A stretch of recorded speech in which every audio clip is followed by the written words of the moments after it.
Welcome to Experiential Design Week. I'm Eric Duncan, Senior Experiential Designer at IA Interior Architects. Each year, IA hosts Experiential Design Week to celebrate the unique role of art and design within our larger architectural practice.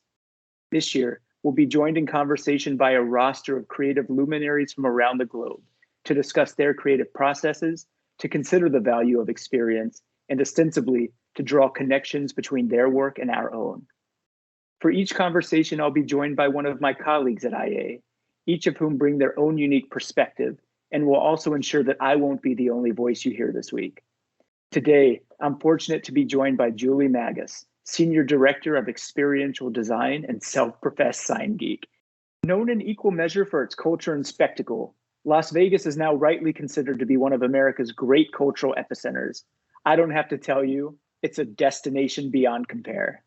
And perhaps no attribute is more synonymous with the city than its monumental neon signage, works of art that have captured the world's imagination for nearly a century.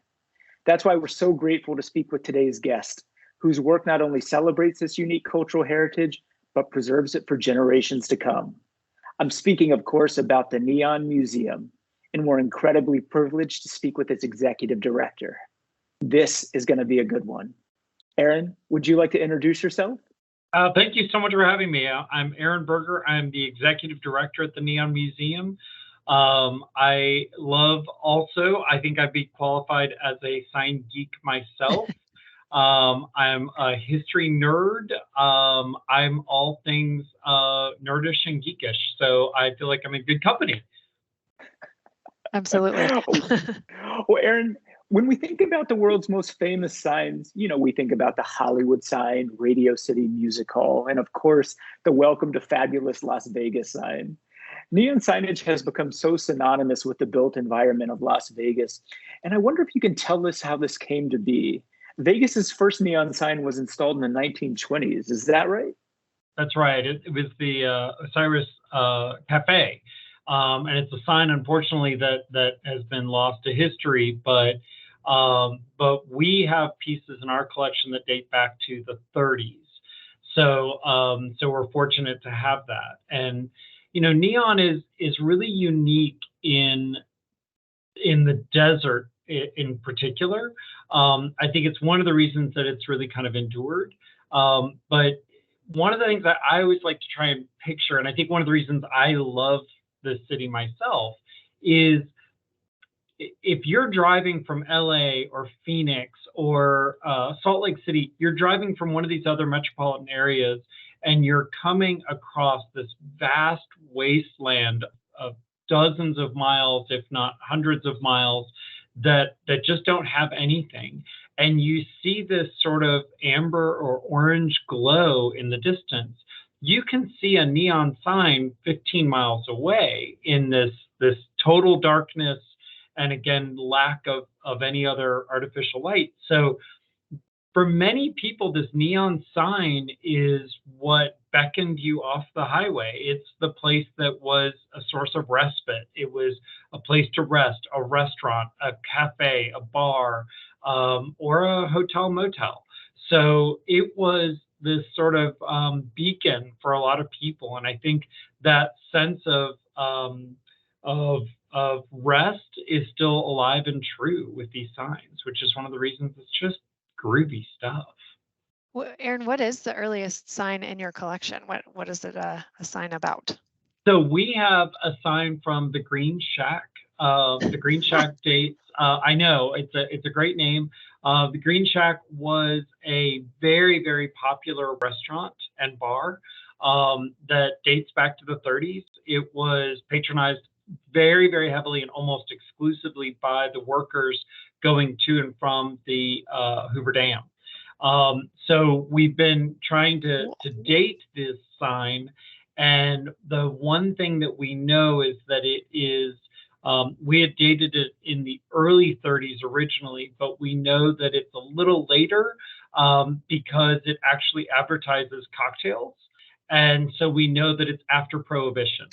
So these are the tools that we have to use. If we don't have photographic evidence of when the sign was made, then we go by, something as simple as the fact that they're promoting cocktails as opposed to a hidden door with the cocktails behind them. We know that's in fact after Prohibition. Does it still work? The sign is in need of restoration.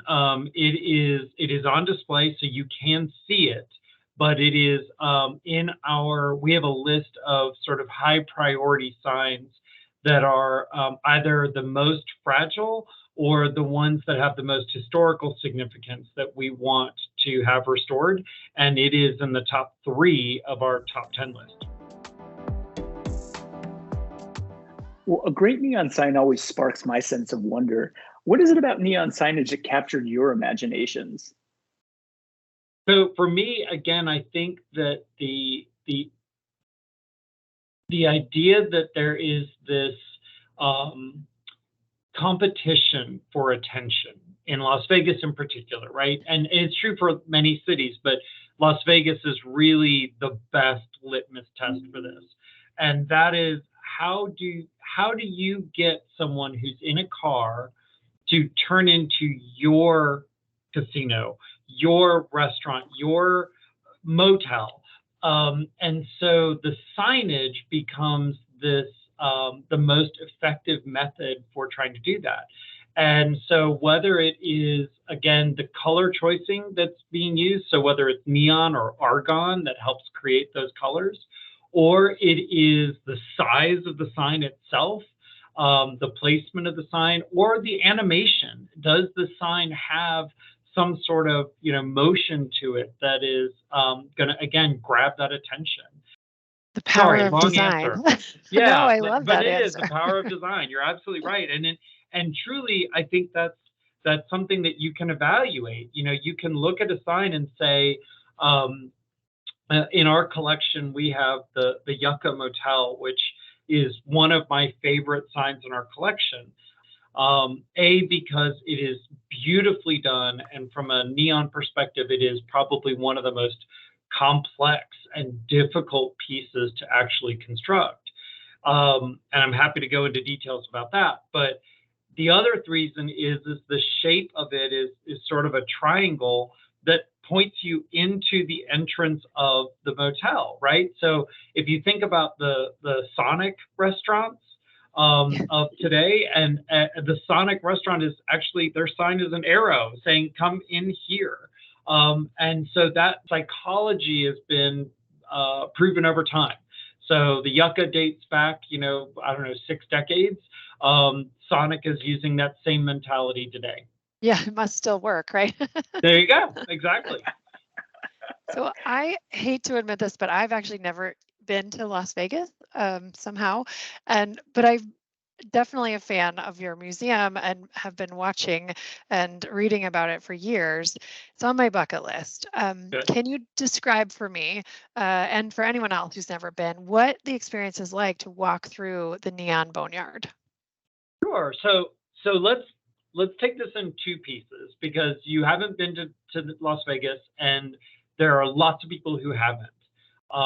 And so the first part of that is, I think we talk about Las Vegas as a city and as one that has a reputation of build it up and then blow it up, right? So we are known for, we genuinely celebrate implosions. We have huge parties. When we blew up the dunes, we had the cannons at Treasure Island shooting a cannon off that actually blew up the dunes, and which was 4 blocks away. So I mean, we make this spectacle out of it, right? In the midst of all of that, there is still an incredible effort of historic preservation that goes on. So that's not something you necessarily put together in Las Vegas, is this idea of historic preservation and our city's history. So with a good guide, the Neon Museum being that guide, we can definitely show you inside our walls and throughout the city where the history is still very much prevalent and still easily isn't the right word. It can be found. Sometimes it's very, very hidden. One of my favorite examples is going into the Golden Gate. Golden Gate is at the corner of Main Street and Fremont Street, which is really the origin point of Las Vegas. It's where the original train station stood, and all life began because of this train station that stopped here. So 1905. So you go into the Golden Gate, and it's a fantastic property. It is beautifully remodeled, and there are, of course, casinos galore, offerings. If you pass one of the roulette wheels, you'll go into sort of a parlor, a place where you can just sort of sit and sip a drink. And there are these beautiful Brazilian wood walls, and there's a small 8-inch by 8-inch cutout with a brass handle on it. No signage, no nothing. Oh. There's nothing drawing you there at all other than this brass handle. Pull on the brass handle, opens a door, and inside is an acrylic piece of, plastic. That behind that is the original 1906 wall to the first hotel built in Las Vegas. Right? Cool. Oh, That's wow. Las Vegas history. So it's hidden, but once you get past a little bit of that glitz and that glitter and that excitement and that showgirl, you're going to be able to find that there is really true preservation in place. You just need that interesting little guide who's going to help you show it and find it. Love that. That is so fascinating. And what a fabulous segue to our next question then. Sure. Because I wanted to talk about the genesis of the Neon Museum. Nearly 30 years later, it seems like something that's always existed, but it wasn't until 1996 that this effort to preserve Vegas's history really began in earnest. Can you tell us about the museum's origins? Sure. So the museum really started with an effort through Barbara Molasky and how working with the city, finding ways to preserve signage. So Las Vegas is a little quirky. You as a property owner may own the building, but the sign is actually owned by the sign manufacturer, and they lease the sign to the building owner. So one of the reasons that we have our Boneyard is because, yes, we do celebrate the implosion, but that sign would be taken down and sent back to the sign manufacturer. And a sign manufacturer then puts that in what's called a Boneyard. And they have everything from transformers to, specific letters to neon tubing to all these things that can be repurposed, recycled, and reused in different ways. So that's what we've created at the museum, is a boneyard for people to walk through as if they're standing in a sign manufacturer's backyard. So that's how that preservation sort of took place. Barbara's effort to see these signs that were sitting in just kind of a storage container, basically, and certainly not being preserved, certainly not educating or enlightening anyone in any way. And she worked in her role with the city to begin the restoration process of the first sign, which was the Hacienda's Horse and Rider. I'll talk about that in a second, but that sign sits at the corner of Fremont Street and Las Vegas Boulevard, another major intersection in downtown Las Vegas. And so she had that sign restored. She raised the money privately to make that happen. And then that sign was then put up. Hacienda is a really important property because it was the first property you would come to as you're coming into Las Vegas from LA. So here's the this is, again, going back to signs have to try and attract someone to come off the road. So in this, you've got this beautiful caballero on the back of a palomino, and he's got his hat on, and he's riding up, but that is glowing with not only lights, like incandescent light bulbs, but lots of neon and an amazing amount of detail. It's a very expensive sign to make, but it was intended to say, you from LA, don't go any further. You found the right spot. Like, just pull on in here. We're the best place for you to come. So to have that piece of history now at the corner of Las Vegas Boulevard and Fremont Street is huge. It's wonderful that it's been preserved. Again, Barbara is truly a savior of our preservation in Las Vegas in that right.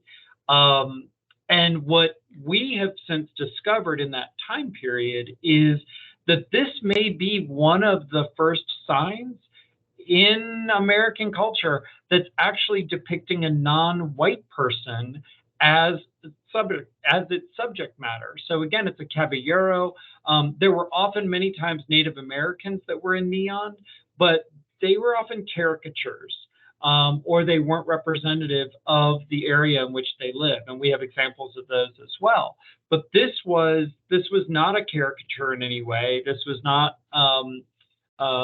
This was really intended to showcase, the hacienda and our Spanish origins and roots. Aaron, I'm wondering, knowing so much of that incredible history, likely, many of the signs still didn't make it to your boneyard. Has there ever been a discussion about recreating any particular signage, if that's possible, any that have been lost to time? So from an educational standpoint, we may do that. So as a museum, we're interested in collecting and preserving and presenting and then interpreting signs, and trying to make sure that we are showing you the original artifact. One thing that I think is really fascinating is when we restore a sign, we only restore one side of it. So the reason for that is that we will always have the back of the sign to reference as a point in history. An example of that would be the Moulin Rouge sign in our collection. So the Moulin Rouge was the first integrated hotel and casino in Las Vegas, and one of the first certainly in the country. So this was a place that was famous for its 2:30 a.m. show. So after Sammy Davis Jr. performed his 2 shows on the Strip, and then was required to, first of all, leave through the back door, he was required to eat in the kitchen. He was required to then go stay in a boarding house about 5 miles away from the Strip, in the Black community of Las Vegas on the west side. The Moulin Rouge was the place that white entertainers, Black entertainers, Latin entertainers would appear at 2:30. Sometimes scheduled, sometimes completely unscheduled, and you'd show up there at 2:30 and you were guaranteed the single best show in town. This property only lasted for just under 6 months. It burned to the ground. Oh, gosh. There's always questions about why it burned to the ground. So was it competition for some of the other properties on the Strip? Was it a threat? Was it poorly managed? There are all kinds of questions that are still surrounding the Moulin Rouge, but it is an incredibly important property. Now, at the museum, you see this property. We started talking about sort of restoration. So if you come see this piece, you're going to see a bubblegum pink tubing, neon tubing, and you'll see also sort of a coral pink tubing. The neon that is bubblegum pink is new. It is the closest we could get to the original coloring. That coral pink is original to 1955, meaning that the neon that was piped into that tube is that neon from 1955. That glass tube has survived 120-degree summers, below freezing winters. It has survived monsoons and windstorms and anything else you can imagine, and even kids throwing rocks, right? So you name it, it has survived all of those things. And for me, again, as an educator at heart, I love being able to show people that originality that is still enduring today, despite the environmental efforts of Las Vegas. But that leads perfectly to our next question then. So maybe it changes daily, but is there a particular piece in the museum's collection that holds special significance for you?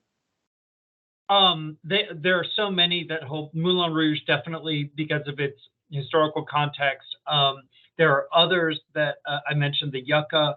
The top of it is a yucca bloom. And so it is a series of curving lines in neon. To make a curve in neon, I want you to think about if you were to have a plastic straw and you want to bend that, you're going to crease, right? That straw is going to crease in the middle. So what neon benders do is they actually heat it up so that it becomes sort of soft and gelatinous, and then they blow air into it so that when they curve, that doesn't crease, but it in fact has a soft bend to it. So if you blow too much air, you're going to get a bubble. If you blow too little air, you're going to get a crease. And you have to do this while that soft glass is cooling at a very, very rapid temperature, a very, very rapid pace. So it's really an amazing art form. And so to get back to the yucca, which has all of these amazing curves, there's no part of it that has a straight line. Not only is it a series of curved pieces, but they've hidden the transformers, the actual electrical conduits. They've hidden those inside so that the bloom itself takes precedent. It's what grabs your eye.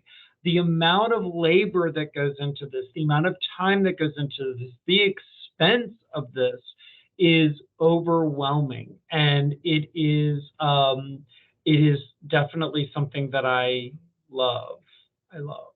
So I love to talk about that one. The other one is a piece that has been in storage. So one thing to remember about the Neon Museum is only 35% of our collection is actually on display. So I have about 500 signs that are sitting in storage, which is a knife to my heart. It kills me every day because my job is to get it out there, right? I want you to see it. I want you to experience it. So it's not doing any good sitting in a closet, right? So we just did a partnership with the city of Las Vegas. We have wonderful signs up and down Las Vegas Boulevard that are all pieces from our collection, and you can learn about these historic pieces. That was all started with Barbara and the Hacienda Horse and Rider. That's the first one that you'll come across. But our newest one that's not out yet but is coming is, I think, my favorite sign in the collection. It is a sign from a gas station / general store. And on the sign, it says, offering a free aspirin and tender sympathies. And which is the perfect iconic Las Vegas message, right? So the legend says that you would pull into this gas station. It was one of the first that you would come into as you're approaching Las Vegas from LA. And so you'd pull in and you could give the owner $20, and he would put it in an envelope and he would keep it under your name in the gas station. And then you could go into the casinos and lose your shirt, but you'd be able to come back to the gas station. You have $20 to get back to LA in gas. Wow. So, and again, that idea of he would offer, free aspirin and tender sympathies. So if you won big, we'll celebrate with you. But if you didn't, we don't. So that sign I love that sign. And what is really exciting about it is that it is being installed in our medical district here in Las Vegas. So that free aspirin and tender sympathies is very appropriate amongst our urgent care centers and ERs. That's an incredible story. You mentioned that there are about 500 pieces that are in storage, and it sounds like the pieces are slowly going to be displayed across Las Vegas proper. Is this how the entire collection is eventually going to be displayed? It is definitely our institutional goal. My goal is to not have storage, right? My goal is to educate. And so whether we're, again, pointing out the incredible history of that surrounds the Hacienda Horse and Rider from a diversity standpoint, or we're talking about it from a just a history standpoint, or the purpose of a sign. Those are key factors. So we want to get as many of these pieces out as possible. So we work with government. So when you see orange barrels in Las Vegas, hopefully we are hovering over the streets department and saying, how can we help, right? So how can we add to this project? We're also working with area nonprofits that we have coming up in October. We're doing a loan to the Make-A-Wish Foundation of Southern Nevada. So the Riviera had these amazing stars that were all over the property, these fabulous blue stars. And that really marries or mimics the Make-A-Wish logo. And so in a partnership together, we're going to go ahead and have that sign on loan to the Make-A-Wish Foundation. They're going to do a great display out there. We're excited about it. We're talking with developers. So if you're going to build a new building, are there ways that we can incorporate some historic signage into the facade or even inside the building itself and be able to keep that history alive? And again, for a city that doesn't have a reputation of preservation, we're going to find ways of incorporating it into everything we do. Aaron, can we call you up and just ask if there's some signs we can incorporate into our project? Come on, as long as it's Las Vegas, baby. You have to come to Las Vegas, and trust me, you come to Las Vegas, I will have an itinerary for you where you will go home fat, happy, and tired. So it is, trust me, I whatever your interest is, and that's what I love about this city as a transplant myself. What I love about this city is, yes, you can bet on red and bet big and have a great time doing that. But if you also want to go to a cathedral that was built by the first, designed and built by the first Black architect accepted into the AIA, and has stained glass windows that have Old Testament on one side, New Testament on the other, but then behind the altar, the stained glass is the strip. Right. So, we know where, like, you can interpret that any way you want as to the hierarchy of your deity. Where does the hierarchy, where does Jesus fall? Does he fall above the dunes or behind the dunes? Like, that's for you to decide. But yes, the stardust, the dunes, that's the stained glass behind the altar in the Guardian Angel Cathedral, which, by the way, was built by a mobster, a Jewish mobster, who built it for the casino workers because it's right on the strip, and he wanted them to be able to have access to getting communion and be able to run from, the Stardust or whatever property and get communion, still have services, but then get back to their shift and work their shift as well. So we can give you any story you want in this city. That's what's so much fun. And this is such a novel kind of approach to a museum, that you're hoping that the museum's pieces, collection, exists beyond the bounds of the physical building itself. Was this always the intention of the Neon Museum? No, I think this is a new effort that we've really adopted, and it is institutional wide. It's a goal to really celebrate the city. So this city is like no other city in the world, right? So it is America's playground is our moniker, and we hold that dear. And again, I think no one. There was this phase where it was really popular to get a tattoo of the skyline of your hometown on your arm or wherever. You're never going to do that with Las Vegas, because our skyline is never going to be the same ever, right? Every 20 minutes we have something new. So we don't even take photographs of the city. You will never see the chamber promoting a skyline of Las Vegas, because as soon as you take that photo, it's going to change. So that evolution is really part of the fun of this town. So And then you've got people like me who are, I sometimes feel like I'm the guy running behind the elephant to clean up after the elephant, but I'm that guy who's there going, wait, can I just have this sign, this part of history? Can I have that with this giant elephant in front of me of change, which is, you read into that as you like, I suppose. So you're becoming very knowledgeable about neon signs, it sounds like, as part of your role with the museum. What are some of the challenges that we may not know about in preserving these signs? So like they're made of glass that can't be very easy to preserve, and they don't preserve themselves. So tell us about that part. Yeah, so it is a fascinating process because these objects are intended to be outside. So they're constructed from its origin to, again, endure Las Vegas environment. So that's a good thing, right? That's a really good thing that it starts off with that premise.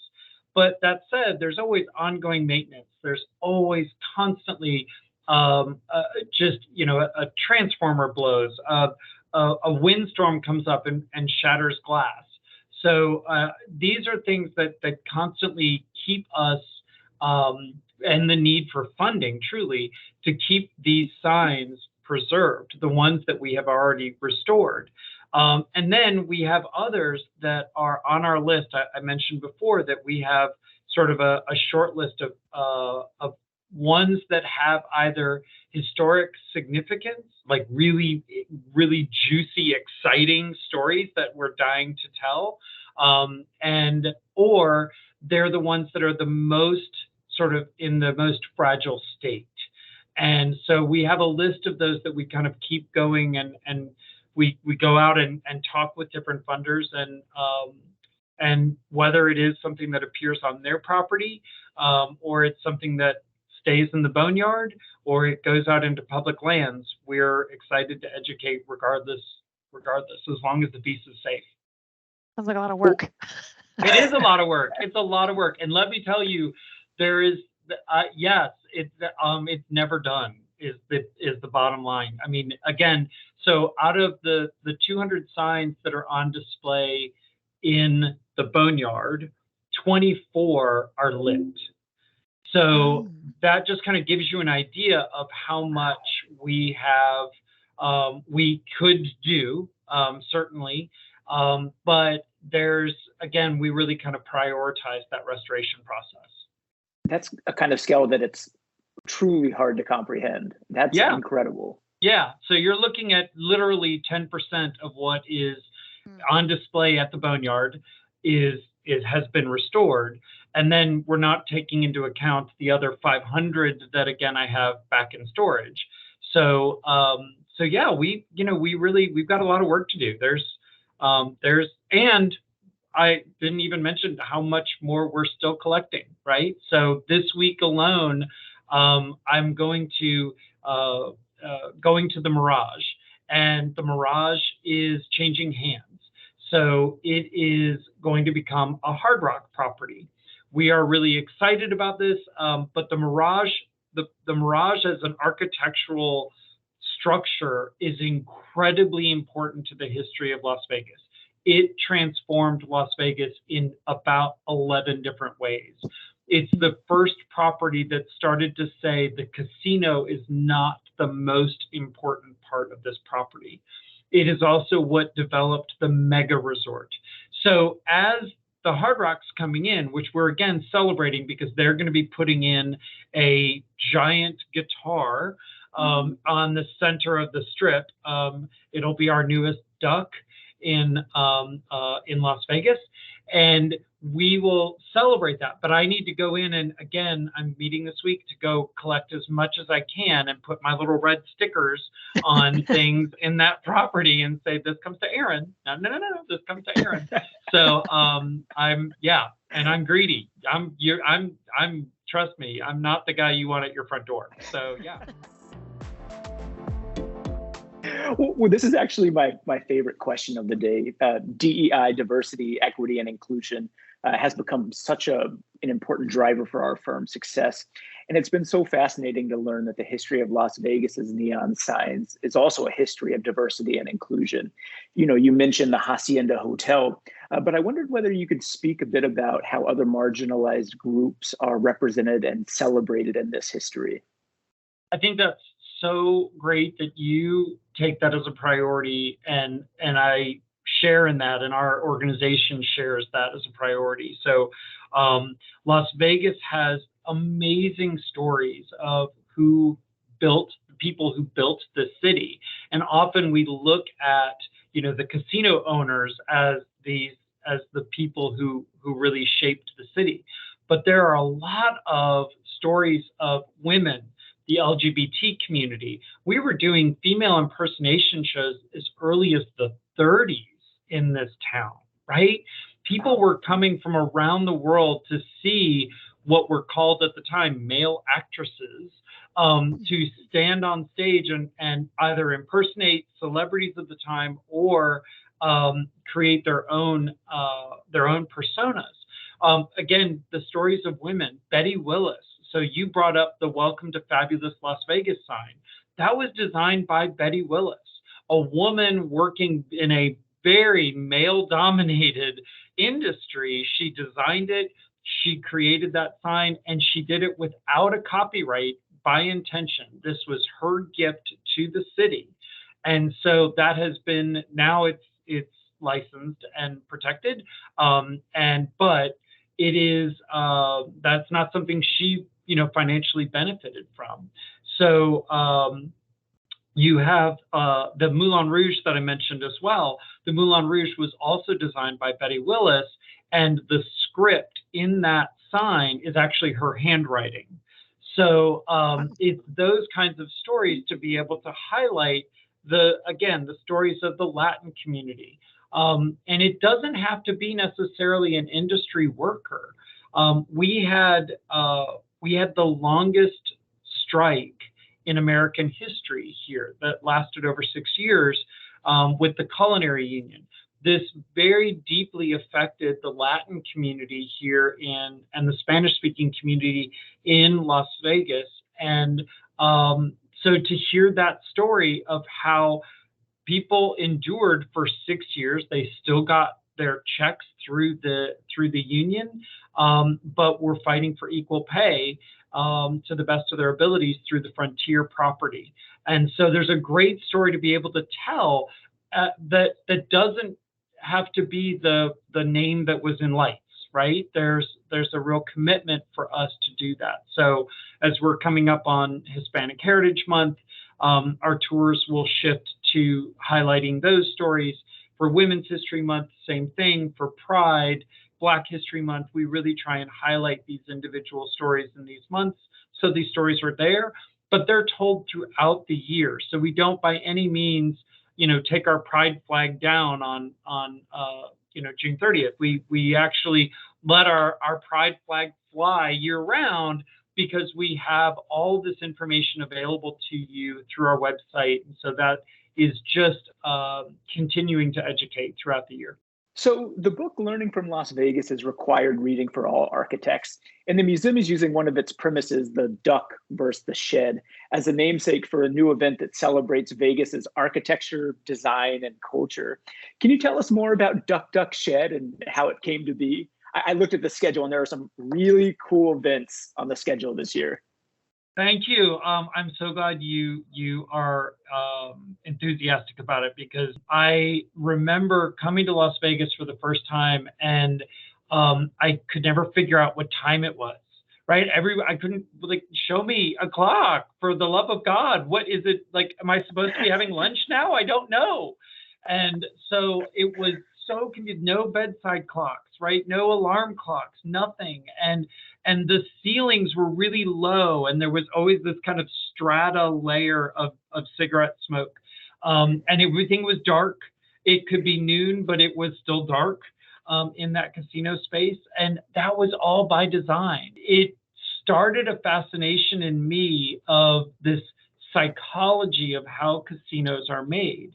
So as we started Duck Shed, we wanted to really break out. We started with the concept last year of the psychology of casinos. And we did a program called The Gilded Cage, which was, how do you, as an architect and a designer, create a space that you may not, you don't want to leave, right? Because it's so engaging and exciting, and everything you need is there.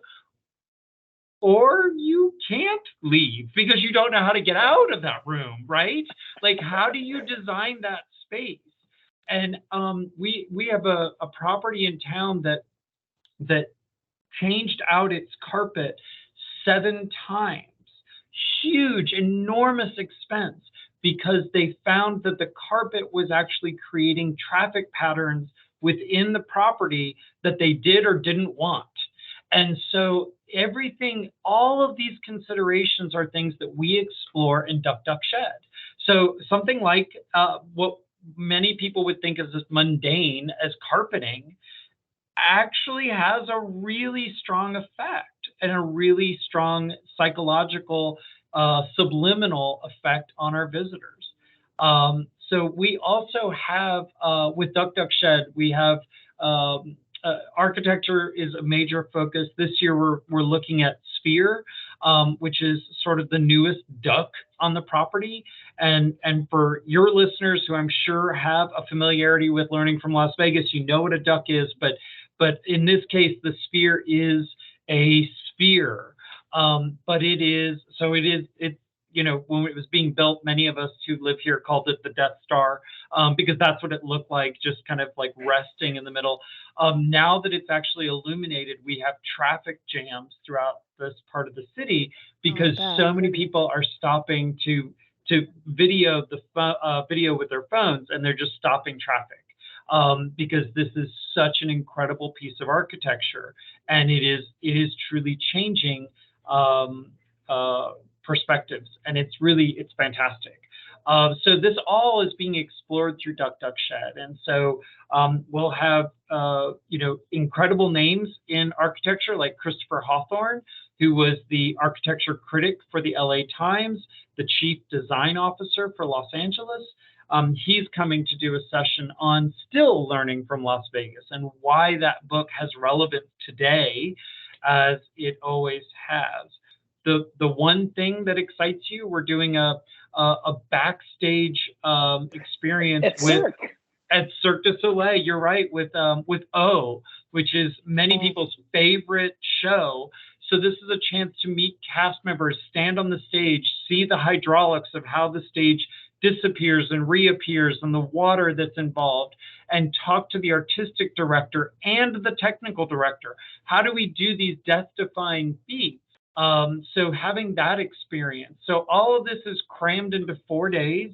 So we encourage you, Julie, you haven't been to Las Vegas. This is the reason to come to Las Vegas. This is the time to go. And again, you will leave fat, happy, and tired doing it. So, and hopefully a little more knowledgeable. It's architecture, it's design, it's history, culture, all of the above. Maybe even some mob stories mixed in. All of that, anything that relates to what makes this city so unique is sort of brought up. So last year we did 31 programs in 4 days. We've only duplicated 2. So everything else is brand new this year. So it is, and each year will be that way. So it's sort of a see it now while you can see it sort of thing. Last year we toured the home of Siegfried and Roy, the Jungle Palace.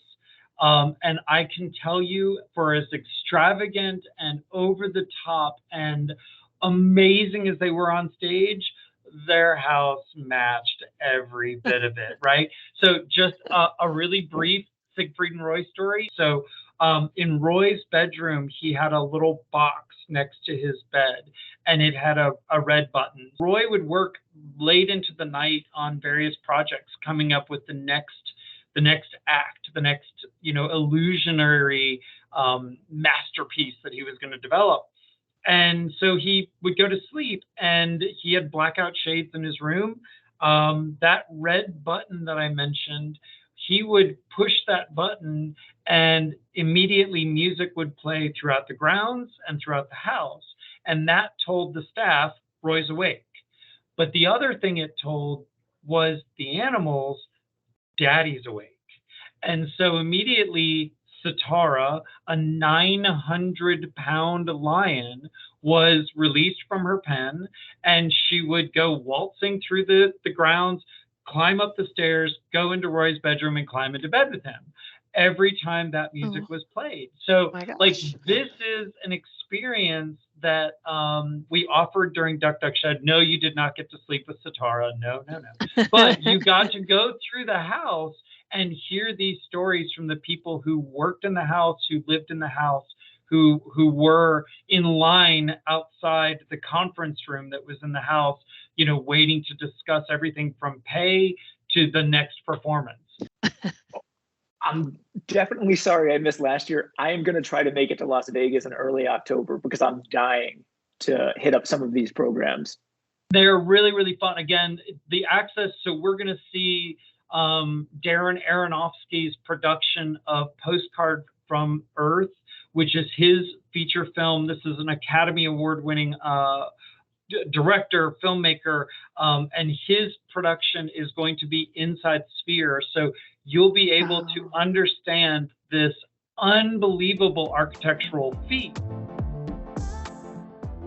I'm curious to know, you had mentioned in previous or the previous version of Duck Duck Shed had 1 or 2 sessions that will be or reinterpreted or re-offered this year. What sessions are those? They are we're doing we did it last year, and it's spectacular. It's a walking tour of Fremont Street, which is in downtown Las Vegas, and it's really 12 decades and about 4 blocks. Door with the hinge that I mentioned, so they'll do that. But he'll also take you up into the original hotel rooms that are upstairs. So you'll see what was a hotel room in the early 1900s. This year, we actually got access into Frank Sinatra's green room. So you'll get in there and, yeah, man, we're cool. We're cool people. It's Las Vegas, baby. We're going to have a good time. So, yeah. I mean, how are you going to top yourself next year? This sounds, I mean, incredible. There will be, the one thing I do want to do every year is the concept of still learning from Las Vegas, is that'll be a lecture every year, but we'll have different people come in and do that, whether they're college professors or, again, like in this case, Christopher Hawthorne. We had Alan Hess last year. So this year it'll be a unique, each year I'm hoping it'll be a unique voice. Oh my gosh. Yeah. And if there's a new bar being set, I would think it's probably being set in Las Vegas. So we are, that's a fabulous point. We are the litmus test of the rest of the world. So we bring in so many, 45 million visitors a year coming to the city. So they're coming from Latin America, they're coming from Asia, they're coming from, of course, throughout the United States. And so if you want a taste of people's appetite for whatever you're going to offer, whether it's culinary treats or it is, performance art design, this is the place to test it. So yes, that's why we are the sort of the go-to for these experimental things. I get a lot of secondhand joy when others experience something fantastic. So I'm curious to know, when was the last time that you were awed? Okay, this is going to be a weird story, but it's Las Vegas, so it's Las Vegas. So, there's a property here in town that's called Main Street Station. It's a fantastic casino. It is in downtown Las Vegas. It is a moderately priced casino. So this is not the high-end luxury resort kind of properties. One of the previous owners wanted to make it he wanted to make it a destination property. And so he did something a little unusual. He sent basically curators and buyers around the world to go purchase items that would be on display in this, in this casino space. So as you are betting at the blackjack table, or you're playing craps, above you is a chandelier from a Paris opera house that he had installed. There are Tiffany glass windows, stained glass windows. You asked me what awed me. So what awed me was in the men's room behind the urinals. Okay, I told you it was getting weird. Just roll with me. Don't worry. We'll get to the right end of this story. But in the men's room behind the urinals is a large slab of the Berlin Wall. What? Now, Of course. Of course. So my first question was, why? So the answer to that is that the Berlin Wall was universally hated, and it was a symbol of segregation, of separation, of not only a country divided, but in many ways a world divided. And so it was very customary for men in West Berlin to urinate on the Berlin Wall as a sign of hatred of how much they hated it. So the casino owner decides the perfect place for this slab of the Berlin Wall is behind the urinals. So yes, that was my awe moment where I just sat back and I was like, you are so cool that you're going to use this money, your resources, your incredible financial resources to basically decorate urinals with the Berlin Wall, but bring historical context to it. So it's a perfect blend for, again, a geek like me. This is where I warned you, I'm a nerd. So this is definitely it. What an awesome story. More of that hidden history like you're talking about. Another one, if you'll indulge me, another one. I love inside the Bellagio, there is an incredible installation of Chihuly glass that hangs above your head about 25 feet in the air. And these are beautiful pieces. It's easily found online. They're absolutely stunning, and the installation itself is remarkable. So one of our board members and a good friend is Roger Thomas.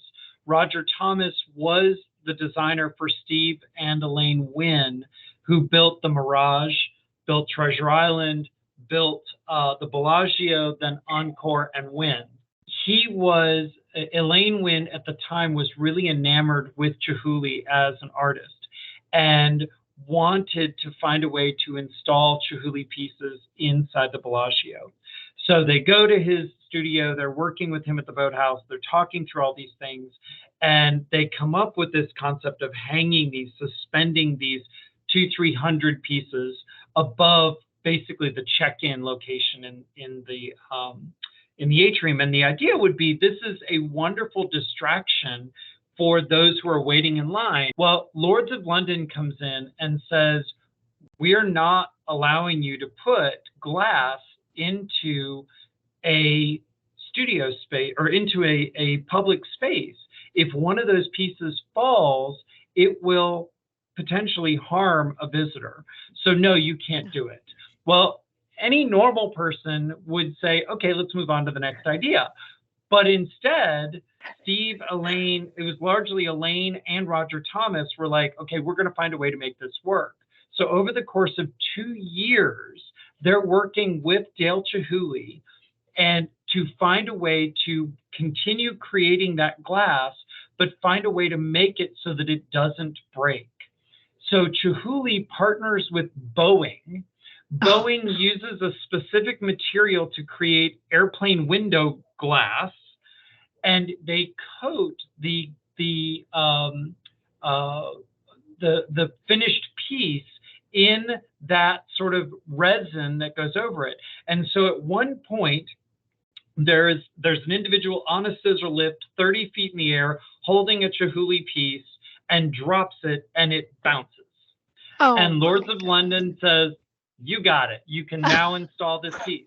However, the part of the story that's so important is we're talking about hundreds of thousands, potentially millions of dollars that went into the research to get us to this point, all to have something that is really just a pleasant distraction while you're waiting in line to check in. Well, it's part of That's the Las Vegas. experience, There you right? go. It's experiential design at its best. Yeah. That's truly unbelievable. That's going to be impossible to top. But I have to ask you, Julie, when was the last time that you were awed? Besides just like 10 seconds ago, listening to Aaron, I actually got goosebumps hearing that I love that story. Now I will feel safer walking underneath Chihuly also. There you go. You know, Eric, I thought you might ask me this. So I was trying to come up with, but I think it was more of a sensory experience for me. I recently went out for sushi, and who doesn't love to go out for sushi? It was omakase, which is, you know, this chef's choice, and they give you kind of the best of what they have available. It was like 15 courses, and just the progression through the experience. The restaurant was really beautiful.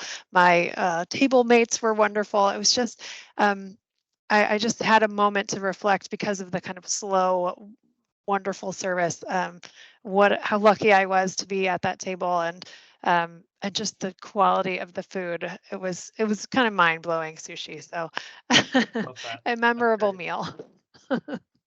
That's awesome. And Eric, how about you? Come on, you got to tell us too. When was the last time you were awed? Yeah. So I heard a recent interview, and he shared this meditation on empathy that really took my breath away. I actually had to write it down verbatim because I thought it was so profound. So I'm just going to read this. He said, I try to remember when I feel angered or agitated or irritated by a person that anyone in the world could tell me something about themselves that would make me cry with compassion, you know, about having their heart broken, about losing someone they dearly loved, or feelings of failure. And if I remember that about people, I'm more inclined to come at them with compassion or patience or understanding. And I thought, isn't that something? And I know that none of us can live by that with 100% success. I certainly can't, but it's helped me reframe the way I interact with others. And it feels like a real gift that I've been given. Oh, I love that. That's beautiful. Can I incredibly egotistically make a Las Vegas story that's tied to what you just said? Please. I love that, because that it does translate into architecture, and I think that's an important component to this. So I mentioned Roger Thomas as the chief designer for Stephen Lane Wynn. So Roger, as I said, designed Treasure Island. And he has been very transparent about the fact that at the time he was wrestling with alcoholism, and he was also wrestling with coming out of the closet. And in between the period of the completion of Treasure Island and the opening of Bellagio, he begins a program. He begins AA, which now, 30 years later, he's still going to AA on a daily basis. He also came out of the closet. He is now married to his husband and has been for many years.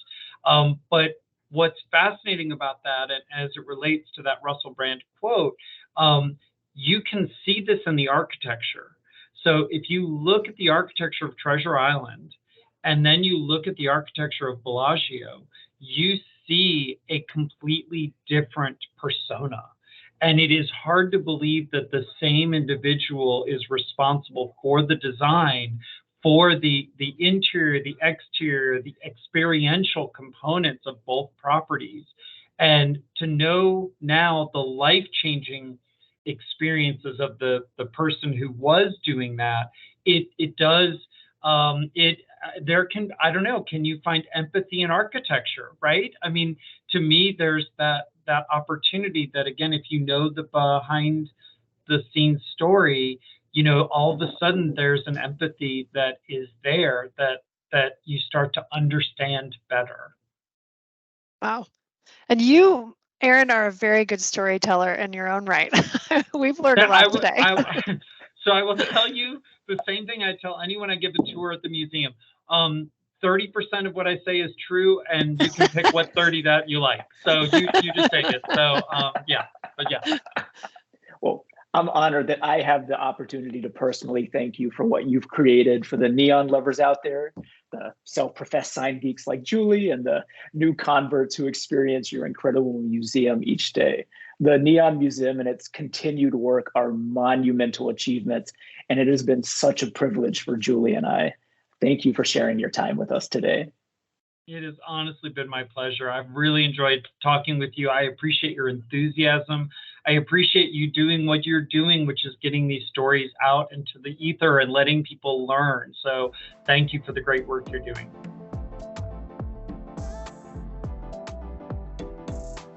Thanks for joining us for Experiential Design Week, an annual series by IA Interior Architects.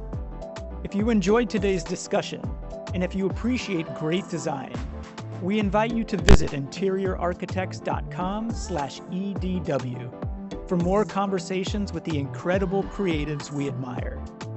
While you're there, you can learn more about IA and discover the remarkable work our studios are producing around the globe.